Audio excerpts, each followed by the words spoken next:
प्रियो, जय यीशु।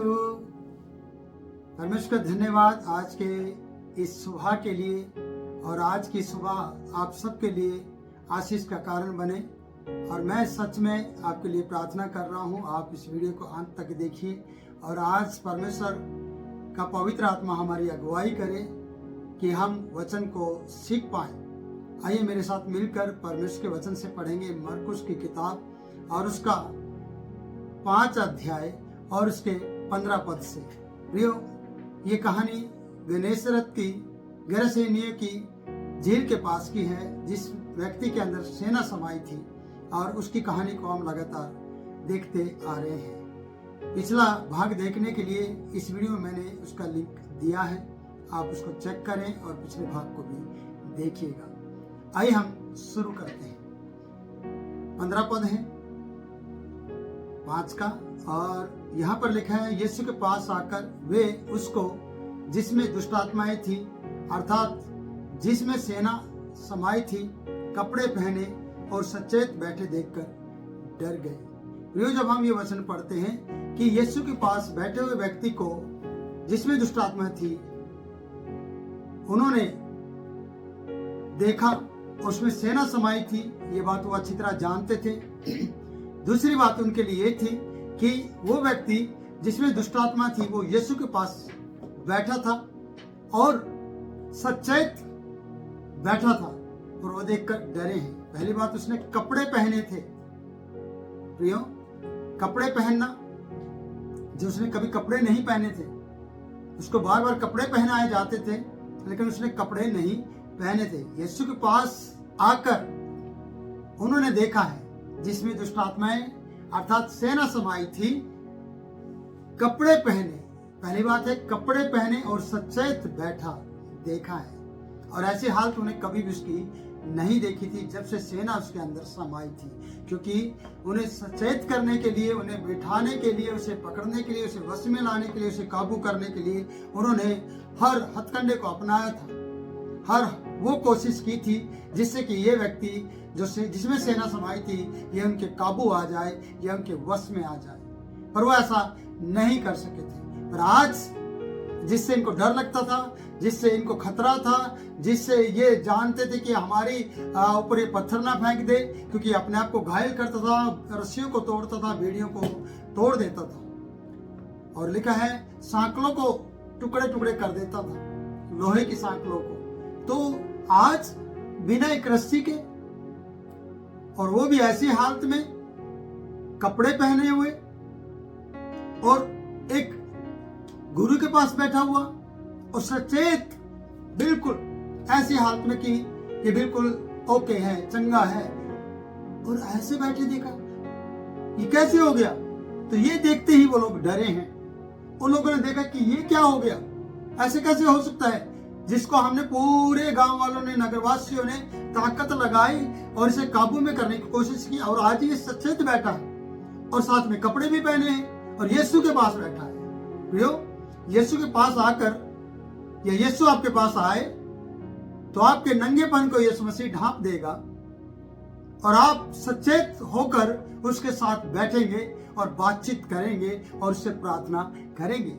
चाहे फिर आपके अंदर कुछ भी रहा हो जो आपके पिछले अतीत में, पर आज के इस समय में जब आपने यीशु मसीह को ग्रहण किया, यीशु को मुक्तिदाता के रूप में विश्वास के साथ उसे कबूल किया है, तो यीशु मसीह ने आपकी हालात को सुधार दिया है, हालात बदल दिए हैं यीशु ने। जिस प्रकार से इस व्यक्ति के हालात बदल गए हैं, हालात कैसे कि इसमें सेना समाई थी, आज ये यीशु के पास बैठ गया है। नहीं तो कोई भी व्यक्ति के पास ये कभी बैठा नहीं था, कोई व्यक्ति इसके पास बैठने के लिए नहीं, इसे पकड़ने के लिए, उसे काबू करने के लिए कोशिश करते थे। आज ये यीशु के पास बिना काबू किए बैठकर परमेश्वर के वचन को सुनता है, और लोग आते हैं, इसे कपड़े पहने हुए देखते हैं और इसके हालात को देखते हैं कि अरे ये वही व्यक्ति है जिसे हम सांकलों से बांधते थे, जिसे हम रस्सियों से बांधते थे, जो कब्रों में रहा करता था, आज कब्रों में नहीं, कब्रों से बाहर, और गुरु के साथ पब्लिक उसे देख रही है, और ये नगरवासी आकर इसे देखकर डर जाते हैं। जब डरना चाहिए था, जब ये ऐसी हालत में था, अपने आप को घायल करता, तब कभी नहीं डरे, पर काबू करने की कोशिश करते रहे। लेकिन आज बिना बंधे हुए व्यक्ति को, कपड़े पहने हुए व्यक्ति को, सचेत हालत में बैठे हुए व्यक्ति को, अब दुष्ट आत्मा चली गई उस व्यक्ति को जिसके अंदर आप कुछ भी नहीं है, बिल्कुल चंगा हो चुका है, उस व्यक्ति से ये लोग डर रहे हैं।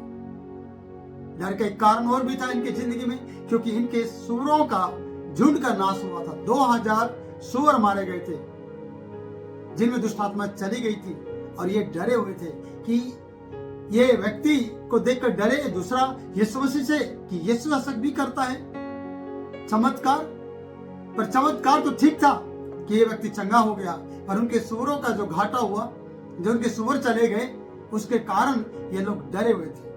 और इस व्यक्ति को देखते हुए कि ये कैसे बदल सकता है, इसके कारण भी ये डर गए थे। प्रियो, अगला 16वां पद बताता है, देखने वाले ने उसको या उसका जिसमें दुष्ट आत्मा थी और सूअरों का हाल उनको कह सुनाया। देखने वालों ने, जिन्होंने इस हालत को देखा था, जिन्होंने यीशु के कार्य को देखा था, जिन्होंने दुष्ट आत्मा की उस बात को सुना था जो कह रही थी हमें दुख न दे, जो कह रही थी कि हमें इस देश से बाहर न कर, जो कह रही थी परमेश्वर के पुत्र, सर्वशक्तिमान के पुत्र, हमें तुझसे क्या काम, वो सारा हाल ये लोग जानते थे।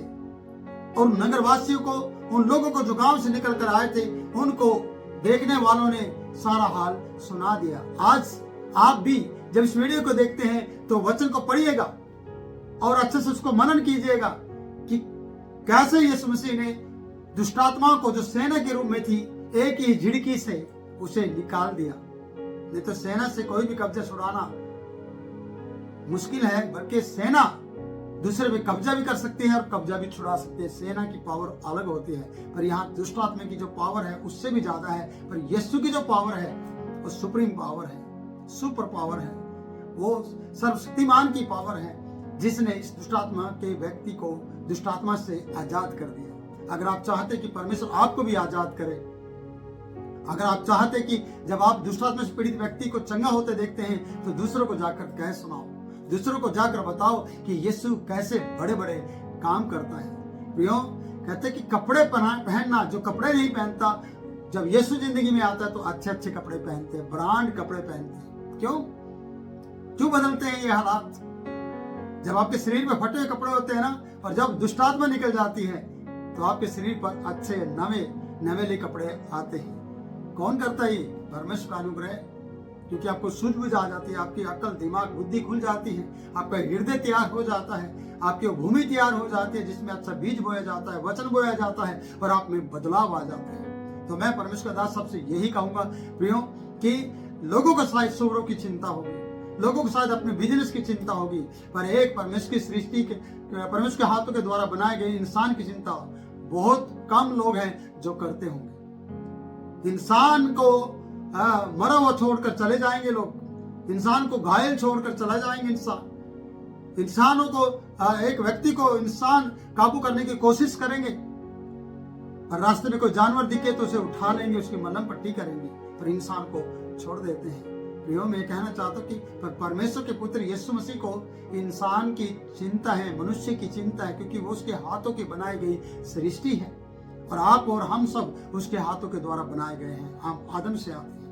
प्रियो, मैं आपसे कहना चाहता हूँ कि हर चीज को परमेश्वर ने अपने वचन से बनाया, पर आपको अपने हाथों से बनाया। आप उसके हाथों की सृष्टि है। अब दुष्टात्मा के लिए नहीं, दुष्टात्मा पर आप काबू पा सकते हैं, दुष्टात्मा को आप निकाल सकते हैं, दुष्टात्मा को आप झिड़क सकते हैं यीशु के नाम में, और दुष्टात्मा आपके जीवन से और दूसरों के जीवन से चली जाएगी। जब आप कमांड करेंगे यीशु के नाम में, तो आपके जीवन में परमेश्वर कार्य करेगा। तो मेरे प्रियो, मैं आपसे कहूंगा कि आप वचन में बने रहें, क्योंकि आपको कपड़े पहनाने का कार्य यीशु ने किया है। सचेत बैठकर, चिंता मुक्त होकर, बिना डर के बैठना, ये यीशु कर सकता है।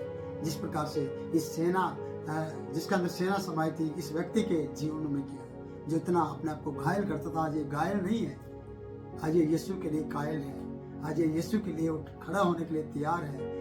आज लोग देखने वाले देख रहे हैं कि अरे ये कैसे बदल गया, इसके अंदर से दुष्टात्मा कहाँ चले गए, जो रस्सी से, सांकलों से काबू नहीं होता था, जो कब्रों में रहा करता था, जो पहाड़ों में घूमा करता था, जो पत्थर उठाकर अपने ही आप को मारा करता था, आज सच्चे हालत में बैठा है। यही है यीशु मसीह के चमत्कार, यही है यीशु मसीह के आने पर बदलाव। जब आप यीशु को कबूल करते, जब आपके जीवन में यीशु मसीह आता है, तो यही इस प्रकार के बदलाव आपके जीवन में आते हैं। मैं परमेश्वर दास आपसे कहना चाहूँगा, अगर आप बदलाव चाहते हैं तो यीशु के पास आकर सचेत होकर बैठ जाए, और आपको सचेत, दुनिया आपको सचेत बैठा देखे, क्या इससे चिंता नहीं, इसे लेन देन करना है, इसे मेरा देना है, इसे कर्जा देना है, और इसके ऊपर इतने दुख हैं, और आप सचेत होकर बैठे रहेंगे क्योंकि यीशु के साथ बैठे हैं और यीशु आपके साथ बैठा है। और देखने वाले डरेंगे, देखने वाले घबराएंगे, पर आपकी चिंता चली जाएगी। प्रभु इन वचनों के द्वारा आपको बहुतायत से आशीष दे। मैं परमेश्वर दास फिर मिलूंगा नए वचन के साथ, तब तक के लिए जय मसीह की।